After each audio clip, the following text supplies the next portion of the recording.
تو اس کے بعد میں توبہ کی کنڈیشنز کے بارے میں آپ سب سے بات کرنا چاہوں گا. بہت ضروری ہے کہ چونکہ توبہ ایک بہترین عمل ہے, بہت بڑا عمل ہے, یہ ہمارے باپ کا عمل ہے, حضرت آدم علیہ السلام کا عمل ہے. تو اٹ از امپورٹنٹ کہ ہم جانیں کہ سنسیئر ریپینٹنس ہوتی کیا ہے. اس سے پہلے ایک اور حدیث میں آپ کو سنا دوں, سنسیئر ریپینٹنس کی انشاءاللہ بات کر رہے ہیں. سن ڈیو ٹو ڈیزائر, ڈیزائر کی وجہ سے سن اور ایروگنس کی وجہ سے سن, یہ دو مختلف چیزیں, یہ سمجھ لیں. ابو نعیم رپورٹڈ, یہ حلیۃ الاولیاء ایک کتاب ہے بہت زبردست, اس میں سلف کے واقعات موجود ہیں. ابو نعیم رپورٹڈ سفیان ابن عیینہ رحمہ اللہ sad, whoever commits a sin due to desire, جو بھی گناہ کرتا ہے خواہش کی وجہ سے. Verily, whoever commits a sin due to desire, we should hope for his repentance. ہمیں امید ہونی چاہیے کہ اس کا گناہ معاف ہو جائے گا. کیوں؟ Verily, Adam علیہ السلام disobeyed due to desire and he was forgiven.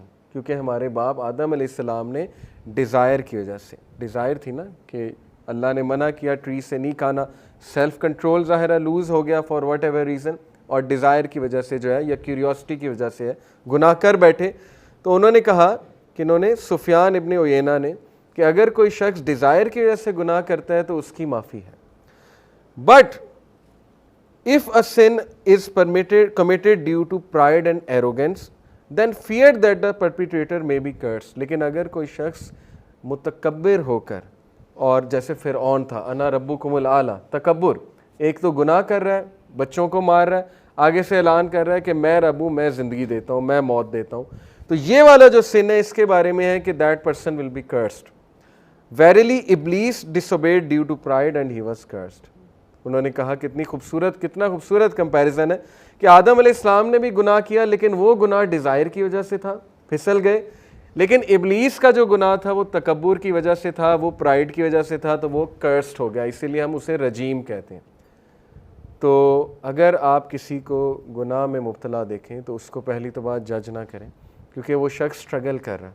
وہ کون سا پرائڈ میں کر رہا ہے؟ بہت سے ایسے گناہ ہیں, مسلمان تو پرائڈ میں نہیں کر سکتا. میں نے تو آج تک ایسا مسلمان نہیں دیکھا جو گناہ کر کے جو ہے تکبر کرے کہ میں تو بالکل ٹھیک ہوں. ہاں یہ الگ بات ہے کہ اسے نالج ہی نہیں ہے کہ یہ گناہ کا کام ہے. بہت سے لوگ گناہ کر رہے ہیں, انہیں نالج ہی نہیں ہوتا یہ گناہ ہے. ایسے بھی ویسے بہت کم ہیں, لیکن میجورٹی لوگ جو گناہ کرتے ہیں, جو گناہ میں ملوث ہیں, وہ بیسیکلی ڈیزائر کی وجہ سے ملوث ہیں, اسپیشلی آج کے دور میں خواہش نفسی جسے ہم کہتے ہیں.